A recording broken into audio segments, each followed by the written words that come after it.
que está conosco, Deus abençoe a sua vida. Irmãos, nós vamos falar um pouco a respeito de Jesus. Eu gostaria de ler um texto que se encontra em Mateus, capítulo 9, versículo 35, e compartilhar sobre alguns ensinamentos do Senhor Jesus Cristo para com as nossas vidas. Se você não tem a sua Bíblia, vai aparecer aqui, já está no telão. Nós usamos a versão revista e atualizada. Eu sei que você sentou, ficou em pé, sentou, ficou em pé, mas eu gostaria que ficasse em pé mais uma vez em reverência à palavra do Senhor. Quando nós encontramos uma autoridade, nós nos levantamos para cumprimentá-la. Por que não nos colocarmos nesta posição em reverência à autoridade da palavra do Senhor? O texto diz assim: e percorria Jesus todas as cidades e povoados, ensinando nas sinagogas, pregando o evangelho do reino e curando toda sorte de doenças e enfermidades. Amém. Você pode se assentar. Irmãos, a palavra do Senhor tem me chamado bastante atenção por esses dias que tenho morado em Mateus. Tem vezes que a gente vai lendo a Bíblia, mas tem vezes que a gente vai e volta. Então, estou morando em Mateus. Então, vai e volta, e a gente não consegue sair deste evangelho tão maravilhoso que narra algumas histórias importantes do Senhor Jesus. E quando nós lemos esse texto de Mateus 9:39, nós precisamos entender que Jesus é muito mais do que um Salvador. Porque muitas pessoas, elas têm a tendência de simplificar as coisas. Jesus é Salvador. Mas Jesus é muito mais do que Salvador na nossa vida. Se ele fosse só Salvador, seria extraordinário, maravilhoso e suficiente. Mas ele é muito mais do que isso. Quando nós olhamos para um texto como esse, nós precisamos entender que Jesus nunca quis ser um herói anônimo. Jesus nunca quis ser um herói anônimo. Existem muitas pessoas que gostam de fazer filantropia, que gostam de fazer obras de caridade e não gostam que apareça o nome. Fulano doou. Alguma pessoa doou um recurso financeiro, doou cestas básicas e não quer que o nome apareça. Jesus não é um desses. Jesus não veio simplesmente salvar, mas ele veio para se mostrar como o Salvador. Então ele nunca quis ser anônimo. Ele sempre quis se mostrar como Filho de Deus, como Messias prometido. Ele sempre quis que as pessoas entendessem a posição que ele tinha mesmo estando aqui na terra. E quando nós olhamos, irmãos, para João 10, 26 e 27, Jesus está dizendo assim: mas vós, ele está falando com os fariseus, com os escribas, ele está falando com a multidão de uma maneira geral. Mas vós não credes, porque não sois das minhas ovelhas. E ele vira para os seus, no versículo 27, e diz assim: as minhas ovelhas ouvem a minha voz, eu as conheço e elas me seguem. Até esses dias eu estava conversando com o presbítero Wagner e perguntei se ele conhecia as duas marcas de um salvo, as duas marcas de um eleito do Senhor. Nós podemos encontrar a marca na orelha e no pé, naqueles que são ovelhas do Senhor. Primeiro, qual é a marca? As ovelhas que são do Senhor Jesus ouvem a voz do Senhor. Muito mais do que ouvir, elas seguem a voz, elas seguem a instrução do seu Senhor. Então, quando nós estamos diante desse texto, nós estamos vendo que Jesus não queria ser anônimo. Ele queria se mostrar muito mais do que Salvador. Ele queria se tornar o nosso mestre e o nosso exemplo. E isto é extraordinário, irmãos. O pastor Rubinho falou aqui, acho que na quinta-feira que ele pregou, sobre a diferença dos mestres das outras religiões. Jesus é diferente do mestre de todas as outras religiões. Porque Jesus, ele quis se mostrar como mestre e como exemplo para a nossa vida. Então, irmãos, quando nós lemos esse texto de Mateus 9:35, nós devemos parar para refletir e tirar lições valiosas para a nossa vida. E pedir que o Espírito Santo ilumine a nossa mente, ilumine o nosso entendimento, e a gente possa tirar estas lições que nos fortalecem, que nos ensinam, que nos fazem crescer espiritualmente e vencer as batalhas. Eu quero compartilhar aqui algumas lições valiosas que nós encontramos neste texto. A primeira lição é que Jesus percorria todas as aldeias e cidades. Jesus percorria todas as aldeias e cidades. Como Jesus poderia um dia dizer para os seus discípulos: ide por todo mundo e pregar o evangelho a toda criatura, sem que primeiro ele mesmo fosse e se tornasse exemplo? Então veja que Jesus não é apenas um salvador. Olha, Jesus veio para salvar a minha alma do inferno. Muito mais do que isso, ele veio para se tornar mestre das nossas vidas e se tornar exemplo para a nossa vida. Quando ele diz: olha, vocês precisam ir e anunciar o evangelho, é porque ele já fez isso. Então, irmãos, Jesus é o único mestre de uma religião que a gente pode pisar exatamente aonde ele pisou, que a gente pode ir exatamente aonde ele foi, que a gente pode fazer exatamente o que ele fez. Porque além de se tornar mestre, ele se tornou exemplo nas nossas vidas. Então o texto está dizendo que Jesus percorria as aldeias e as cidades. Irmãos, uma coisa que nós precisamos entender é que este ir não precisa ser um ir físico. Olha, eu vou ser missionário, então eu vou lá para a Amazônia, eu vou para Manaus, eu vou para o Chile, eu vou para o Peru, eu vou para a África, eu vou para países comunistas. Você não precisa de um ir físico, mas você pode não ir no sentido de acessar mentes e corações. Muitas vezes a pessoa está pensando: quando o Senhor abrir uma oportunidade de eu ir e falar o evangelho. Mas as oportunidades estão sempre à nossa volta. E eu pergunto a você: você tem ido à mente e ao coração do seu familiar? Você tem ido à mente e ao coração do seu vizinho? Você tem ido à mente e ao coração do seu colega de trabalho? Você tem ido à mente e ao coração de um amigo? Você tem ido à mente e ao coração de alguém que você encontra na rua? Foi na quarta-feira retrasada, eu estava, depois que eu saí aqui do nosso curso, eu fui à farmácia ali no centro da cidade.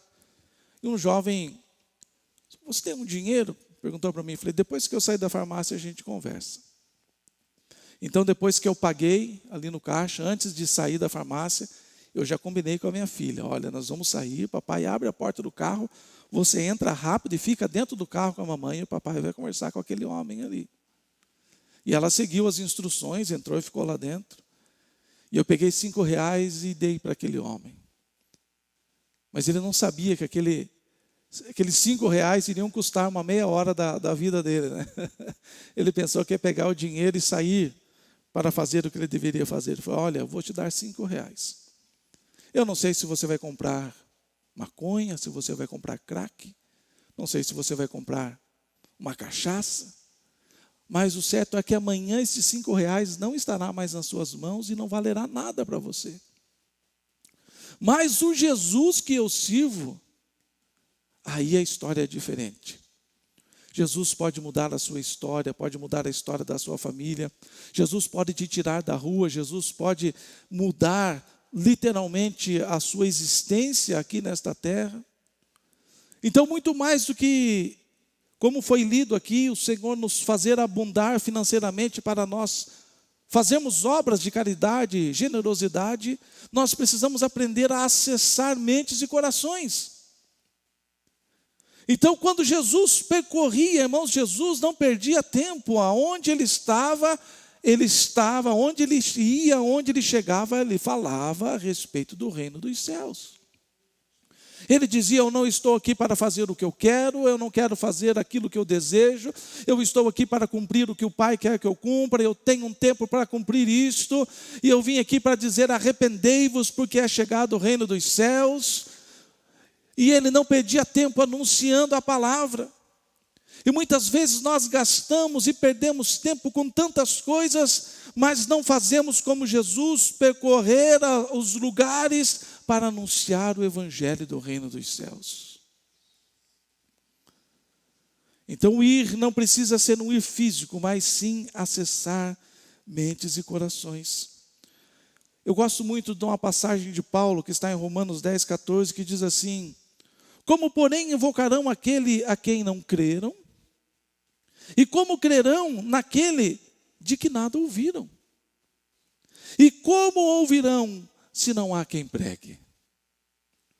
Então, o nosso mestre, o Senhor Jesus, ele não era apenas daquele que estava sentado atrás de uma mesa, ou de uma bancada, ou de um púlpito, dizendo: olha, vocês precisam agir assim, vocês precisam falar assim, vocês precisam ir em tal lugar, vocês precisam percorrer as cidades, as regiões, as aldeias. Jesus não apenas falava, ele estava indo. Ele estava nos lugares. Até mesmo entre os samaritanos. Lá estava Jesus conversando com os samaritanos, que era um povo desprezado dos judeus. Estava lá Jesus assentado na beira do poço, falando com uma mulher que não era bem vista, mesmo lá no meio dos samaritanos. Jesus estava lá dizendo: olha, se você soubesse quem está te pedindo água. Ah, se você soubesse quem está falando com você. Irmãos, por que nós não nos apossamos deste exemplo maravilhoso do Senhor Jesus? E quando nós estamos, quem sabe, na vizinhança, no meio dos familiares, com os colegas, no trabalho, ou com os amigos, ou no meio da rua, e alguém chega e fala: olha, eu estou passando por este problema, e você também não fala: ah, se você soubesse com quem que você está conversando. Ah, se você soubesse o que o meu Deus pode fazer por você. Ah, se você soubesse o poder que Cristo me deu através do Espírito Santo.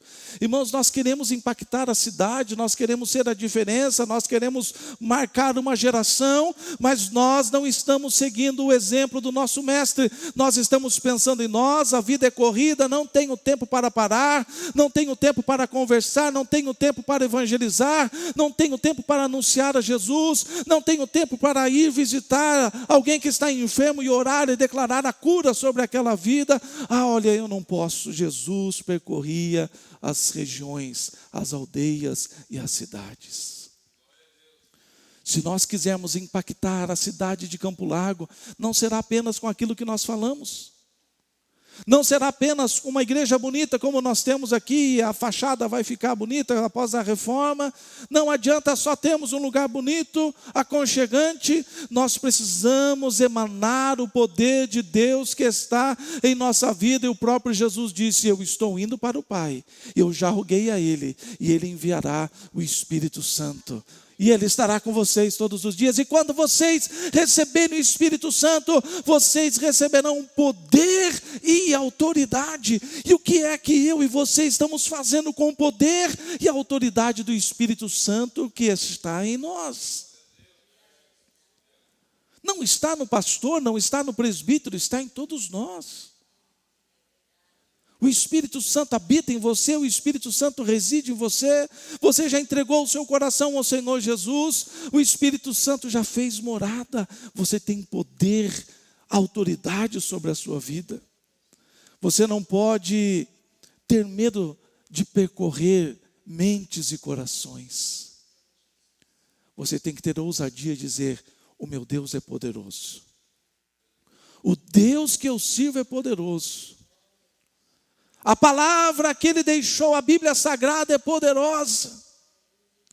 A unção que Ele traz sobre as nossas vidas é poderosa, e não há nada e ninguém que possa se interpor no caminho que Deus quer fazer com que seja trilhado. Não há barreira, irmãos. Não há limites. Então, a primeira lição valiosa que Jesus nos deixou, Ele percorria as regiões. E nós devemos percorrer. Segunda lição valiosa, Jesus ensinava. Jesus era conhecido como Rabi, quer dizer mestre. E ensinar, irmãos, é transmitir conhecimento e sabedoria. Isto que é o ato de ensinar. Eu gosto muito de um texto que está em Mateus 16, 25 e 26. Jesus dizendo assim: quem quiser salvar a sua vida, perdê-la-á. E quem perder a sua vida por minha causa, achá-la-á. Pois que aproveitará o homem se ganhar o mundo inteiro e perder a sua alma? Ou que dará o homem em troca da sua alma? Veja que ensinamento extraordinário do Senhor Jesus. Jesus está fazendo uma comparação com aquilo que é perene, com aquilo que é eterno, com aquilo que é permanente, com aquilo que é efêmero, com aquilo que é passageiro, com aquilo que é transitório. É lógico que nós queremos viver aqui. Eu creio que se perguntar nesta noite, alguém aqui quer morrer? Não, ninguém vai se manifestar, ninguém. Mas a nossa vida aqui é passageira e transitória. Nós vamos viver 50, 100, 70, 100, 110. Os mais longevos vão chegar a 120. Mas a vida aqui é transitória, então Jesus está traçando um paralelo entre aquilo que é eterno e aquilo que é transitório.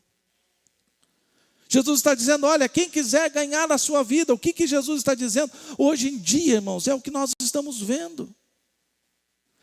Eu tenho o direito de curtir a vida, eu tenho o direito de ser feliz, eu tenho o direito de servir ao Senhor do jeito que eu quero, eu faço do jeito que eu quiser, ninguém muda a minha cabeça. Esta é a geração que nós estamos vendo. Eu não vou perder na minha vida. Quando você vai evangelizar alguém, falando, você precisa de Jesus, a pessoa diz, mas se eu for ser crente, eu vou perder a minha vida. É exatamente isso. Se você acha que o conceito de perder a vida é servir ao Senhor, Jesus está dizendo, se você perder a sua vida por causa de mim, na verdade você não está perdendo, você está achando. E aquele que bate no peito e diz, olha, eu sou melhor do que esses crentes tapados, pleno domingo à noite estão na igreja, fazendo o quê? Eu estou curtindo a vida, eu vou para a balada, eu faço o que eu quero. Jesus está dizendo, olha, vocês estão perdendo a alma. Estão perdendo a salvação da alma. Do que adianta vocês ganharem o mundo inteiro?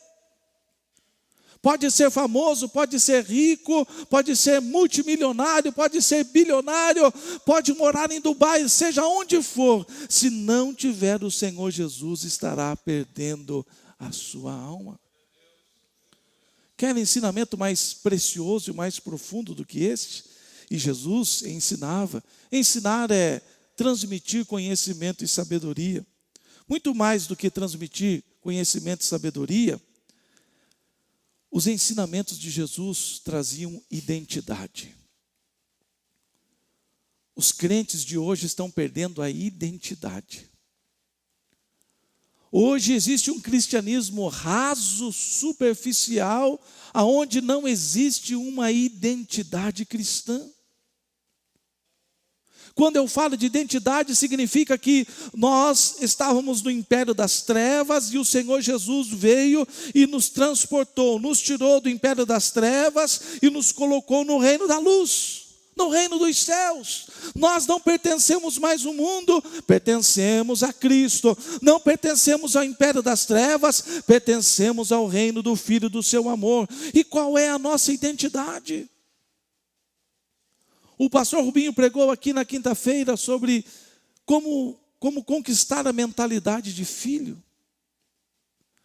Muitos crentes hoje estão como o povo que saiu do Egito. Estavam no Egito escravizados, sofrendo. Agora o faraó, estava redobrando o sofrimento daquele povo, tirando a palha, fazendo produzir mais os tijolos, e eles saíram em direção à terra prometida, e quando eles chegam diante da terra prometida, eles dizem, é melhor voltar para o Egito.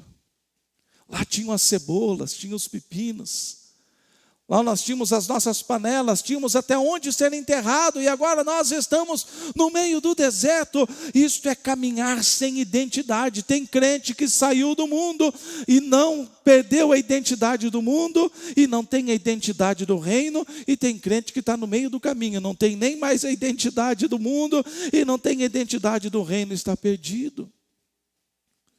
Irmão, ser crente, ser servo do Senhor, pertencer ao reino, não é simplesmente dizer, olha, eu também sou evangélico. Olha, eu também pertenço a uma igreja. Quando Jesus se torna mestre, ele estava nos ensinando uma identidade. Eu vou citar rapidamente aqui alguns versículos. Mateus 5, 13 e 14, Jesus diz assim, vós sois o sal da terra, vós sois a luz do mundo. E eu sempre digo aqui, irmão, se existe uma verdade explícita no texto, existe uma verdade implícita. Se Jesus está dizendo que se nós somos sal, existe aqueles que são pessoas que não têm sabor nenhum, são insípidos. Se nós somos luz, significa que existe aqueles que são trevas. Qual é a nossa identidade, irmãos? E a Bíblia diz que não há comunhão entre luz e trevas, que não há comunhão entre o sal, que ainda tem as suas características, e aquele sal que já se tornou insípido. Irmãos, não é possível que um crente se sinta bem numa balada.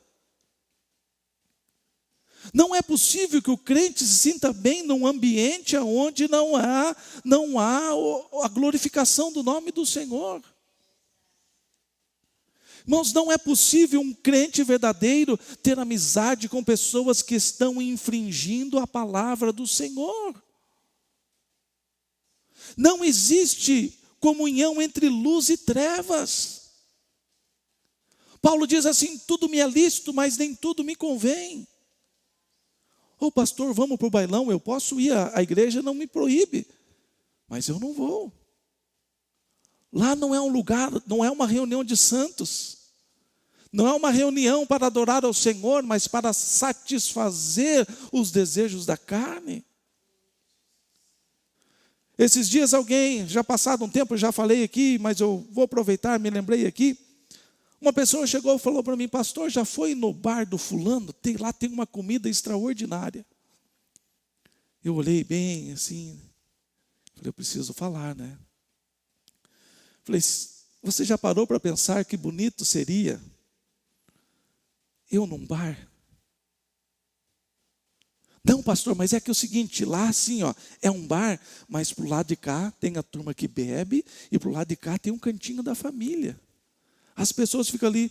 Eu falei, alguém passa lá e vê o pastor Hudson lá almoçando no cantinho da família, mas não vai dizer, eu vi o pastor Hudson no bar do fulano almoçando no cantinho da família. O que vão sair dizendo? Eu vi o pastor Hudson no bar. Então veja, irmãos, se nós somos sal e nós somos luz, não existe comunhão entre luz e trevas, isso é identidade.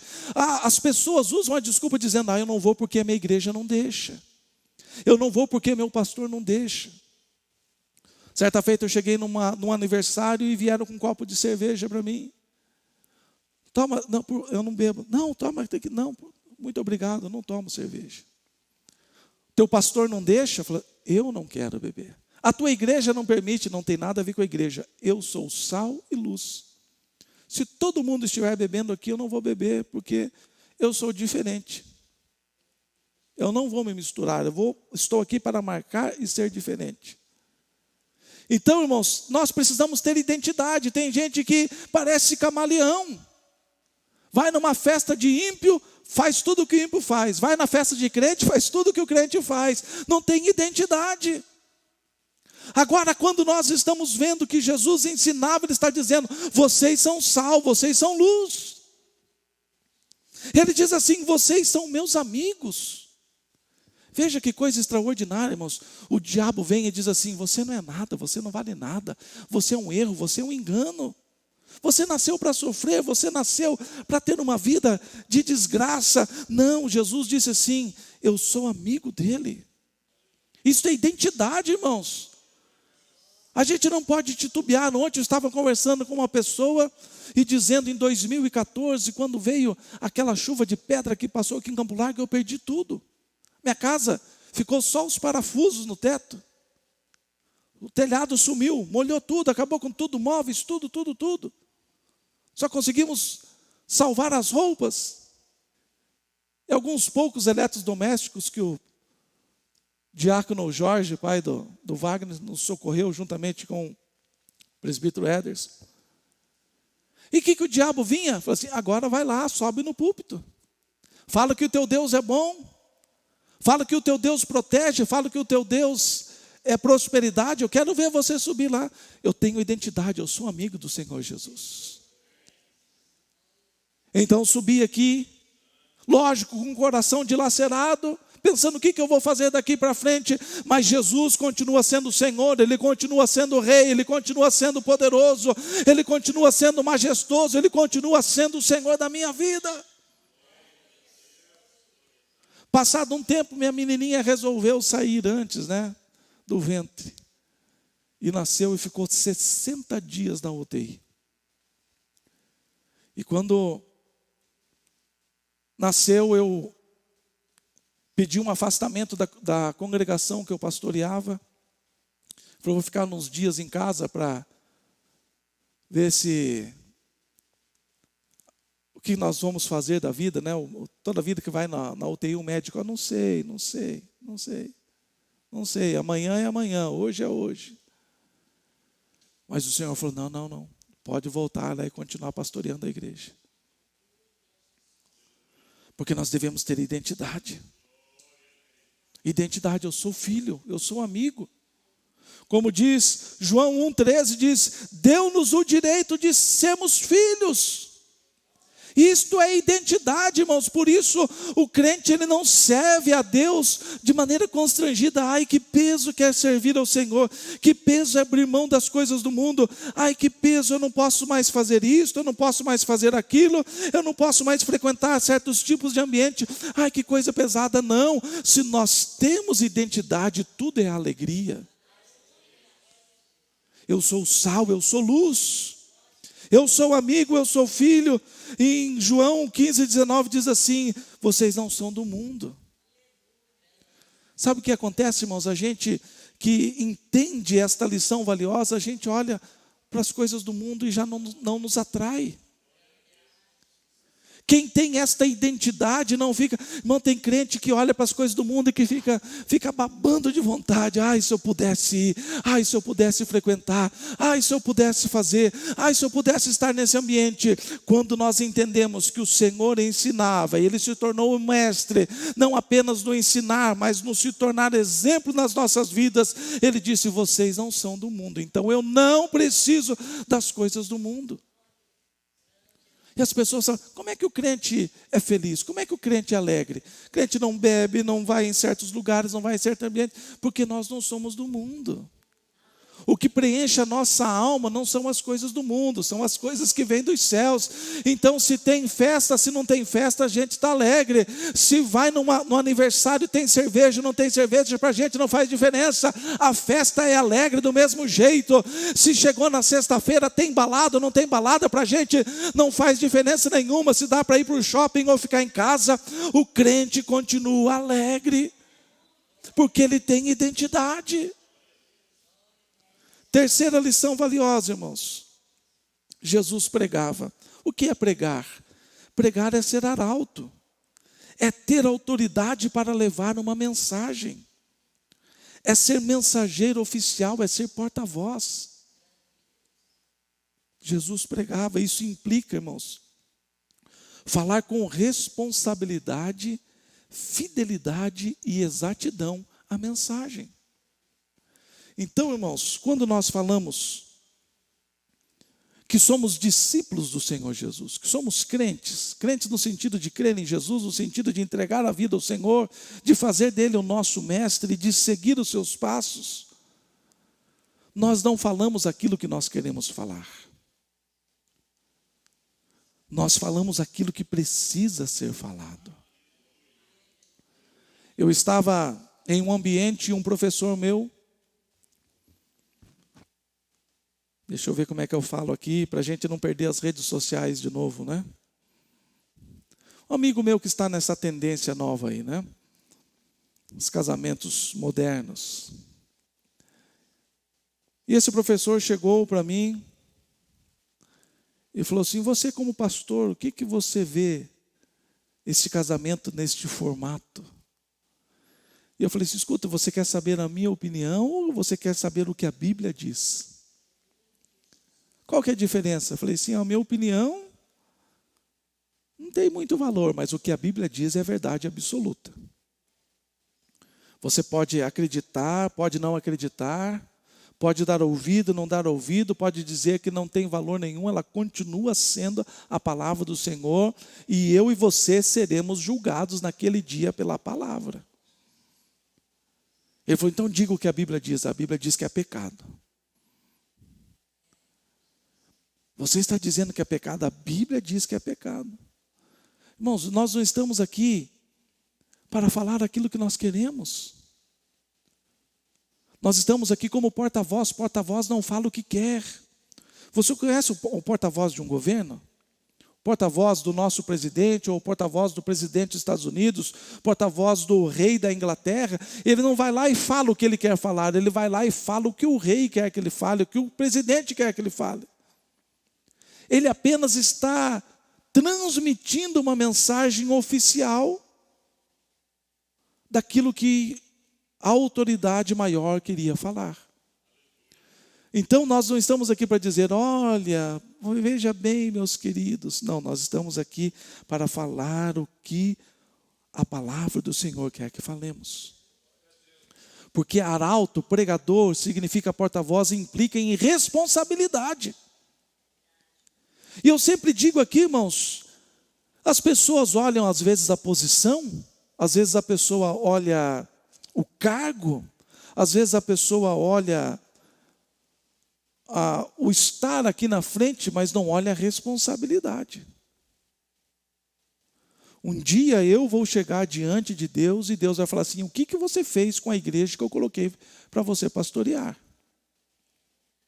O que você ensinou para as minhas ovelhas? Como é que você conduziu o meu rebanho?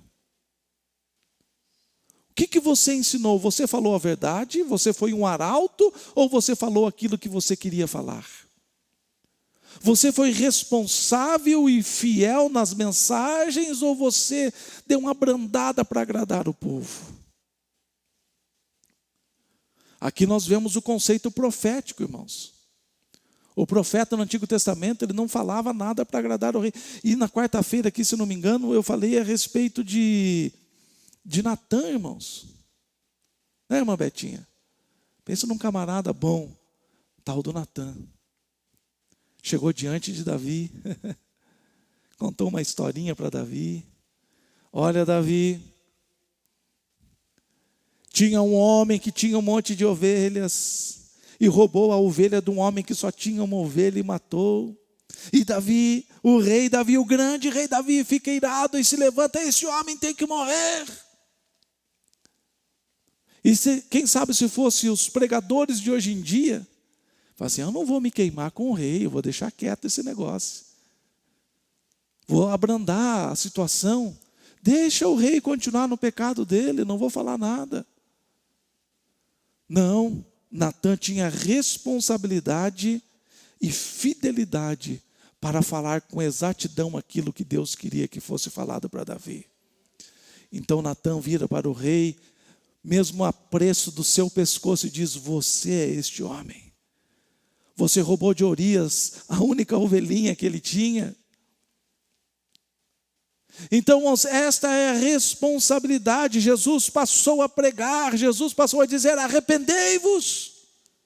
O que é arrependimento? Mudança de comportamento. mudança de direção, mudança de mentalidade. Arrependei-vos. E quarta e última lição, Jesus curava. Curar, irmãos, é sinônimo de compaixão. Não é possível que o cristão conheça alguém que esteja enfermo, doente e não se compadeça. Que não ore, que não tenha fé o suficiente para dizer: o Senhor vai te tirar dessa situação. O Senhor pode mudar esta situação. E nós temos visto e vivido tantos milagres extraordinários. Mas nós precisamos, irmãos, olhar com compaixão para o sofrimento e proporcionar saúde àqueles que estão sofrendo.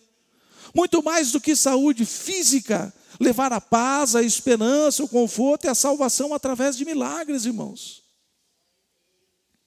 O ministério de Jesus não era pautado apenas na palavra. O ministério de Jesus não era pautado apenas no ensinamento. O ministério de Jesus não era pautado apenas na pregação. Mas o ministério de Jesus era pautado em curas e milagres. Por várias e várias vezes a gente lendo a palavra, diz que Jesus olhando se compadeceu do enfermo, se compadeceu do doente, se compadeceu da multidão que estava faminta.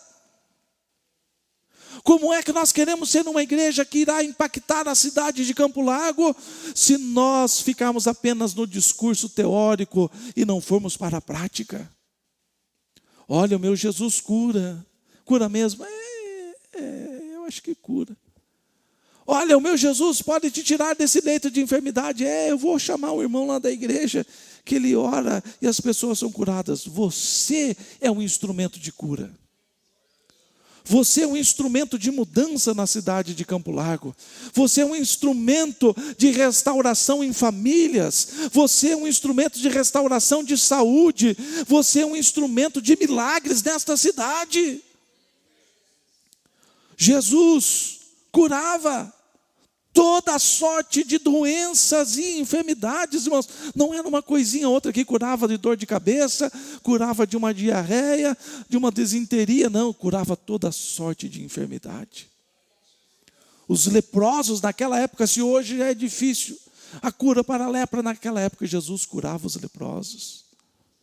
Hoje em dia a gente precisa, e nem no meu caso que sofri um acidente, tanta fisioterapia para a perna voltar um pouco como era, mas na época de Jesus não precisava nem de fisioterapia. O camarada tinha 50 anos de idade, nunca tinha andado. Jesus dizia: levanta, queridão, anda, e tudo voltava ao lugar, e aquele que era paralítico saía saltando e correndo, dizendo: o Senhor Jesus, o Nazareno, fez isto na minha vida. Certa feita foram atrás de um homem que Jesus havia curado. Está parecendo os dias de hoje aí, procurando um jeitinho para prender, né? E fuça daqui, fuça dali. Foram atrás de um homem e dizer: olha, você foi curado por Jesus? Quem que operou isso? Falou assim: olha, converse com ele lá, só sei de uma coisa, esse tal Jesus me curou. Mas como ele fez? Não quero saber como ele fez, ele me curou, estou andando, veja aqui, eu não quero ficar dando detalhes, eu quero aproveitar o milagre que aconteceu na minha vida. Irmãos, eu gosto muito do texto de Atos 8, irmãos. Houve grande perseguição em Jerusalém, e a Bíblia diz que Filipe sozinho desceu para Samaria. Foi se esconder? Não. Filipe seguiu os passos do Senhor Jesus. Filipe sabia que precisava percorrer. Filipe sabia que precisava ensinar. Filipe sabia que precisava pregar. E Filipe sabia que precisava curar. Os 4 elementos do texto que nós lemos de Mateus 9,35. E diz assim: Filipe, descendo a cidade de Samaria, anunciava-lhes a Cristo. As multidões atendiam unânimes as coisas que Filipe dizia, ouvindo e vendo os sinais que ele operava. Como é que nós queremos impactar a nossa geração se nós ficarmos apenas no discurso, e não na prática, como é que nós iremos impactar a nossa cidade se não exercemos o poder e a autoridade que está disponível na nossa vida para levar a cura aos enfermos, para levar milagres aos necessitados? Pois os espíritos imundos de muitos possessos saíam gritando em alta voz, e muitos paralíticos e coxos foram curados, e houve grande alegria naquela cidade. O presbítero Jorge pregou aqui uma mensagem extraordinária ontem, uma mensagem poderosa. E ele falou exatamente sobre isto. Como é que nós vamos alcançar a cidade de Campo Largo? Como é que nós vamos fazer a diferença nesta cidade? Campo Largo precisa, irmãos, ouvir a respeito de Jesus, mas precisa ver o que o nosso Senhor faz. Não importa o que seja, irmãos. A medicina pode falar, não tem jeito. A medicina pode falar, não tem cura. A medicina pode falar, olha, é 6 meses de vida. Nós tivemos um milagre tão extraordinário no ano de 2022, 21, 22, já não me lembro, 22. A irmã Mariazinha teve um glaucoma no olho esquerdo. E no meio do caminho ela teve um acidente, quebrou uma costela. E foi para o pronto-socorro, e mesmo avisando que não poderia tomar certos medicamentos, ministrar os medicamentos, teve hemorragia, daí ficou naquele, vai para o hospital, vai para o UTI, volta para casa, vai para o pronto-socorro, vai para o hospital, volta interna pelo SUS, interna particular. E quando nós conseguimos fazer com que a saúde dela ficasse numa condição estável para que ela pudesse fazer a cirurgia no olho, chegamos lá, um médico me chamou e disse assim, olha, nós vamos operar o olho da tua mãe, mas só para uma questão estética, porque a tua mãe não vai ver nada além de luz, ela só vai saber se está escuro ou claro, não vai ver nada. Doutor, confiamos no Senhor, mas confiamos em Deus. Deus vai abençoar a mão do Senhor, e além das suas técnicas, do seu estudo, da sua dedicação, eu creio que Deus vai fazer milagres.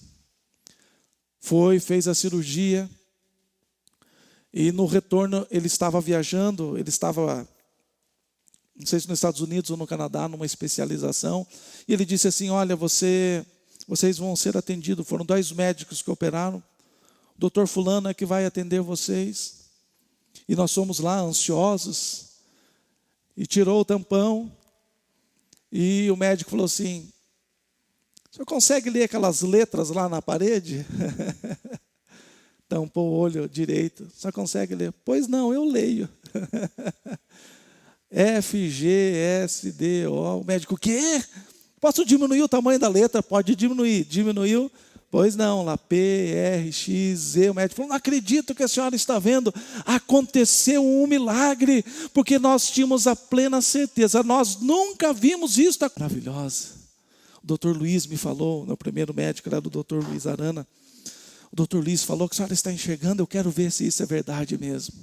E a irmã Mariazinha começou a ler, ele foi diminuindo as letras, ela foi lendo, e ele nunca viu um médico encostar na parede, assim, no consultório, ficar olhando, assim, olhando, e disse, dona Desolina. Eu não gosto muito do nome, né, mas, dona Desolina. Nós não estamos acostumados a ver isso aqui nesse hospital. Irmãos, é isso que nós estamos falando, irmãos. Eu lembro que quando nós estávamos indo para levar a irmã Mariazinha para fazer a cirurgia, nós orávamos dentro do carro dizendo, Senhor, nós vamos lá para receber boa notícia. Quando voltávamos lá para fazer os retornos e as consultas, nós íamos orando, Senhor, nós estamos indo lá para receber boas notícias. Oh, louvado seja o nome do Senhor. Porque, irmãos, nós precisamos crer, nós precisamos falar e nós precisamos ir à ação, irmãos. Não existem impossíveis para o nosso Senhor. Nós temos aqui pessoas que foram curadas de câncer, nós temos pessoas que foram curadas de AIDS, vimos pessoas paralíticas andarem neste lugar. Quantos e quantos, irmãos, essa igreja tem lugar para nascer criança nessa igreja. Quantas famílias que chegaram aqui essa semana, eu estava vendo numa rede social, uma moça, uma tal de Helena, a Denise vai lembrar, ela não podia ter filhos, não segurava filhos, engravidava, não segurava filhos, engravidava. Daí a Denise encontrou com ela, falou, vai lá na igreja fazer uma campanha na quinta-feira. Ela veio 3 quintas-feiras, engravidou, segurou a criança, e a criança já está com 5 anos de idade, 6 anos de idade. Irmãos, Deus é maravilhoso.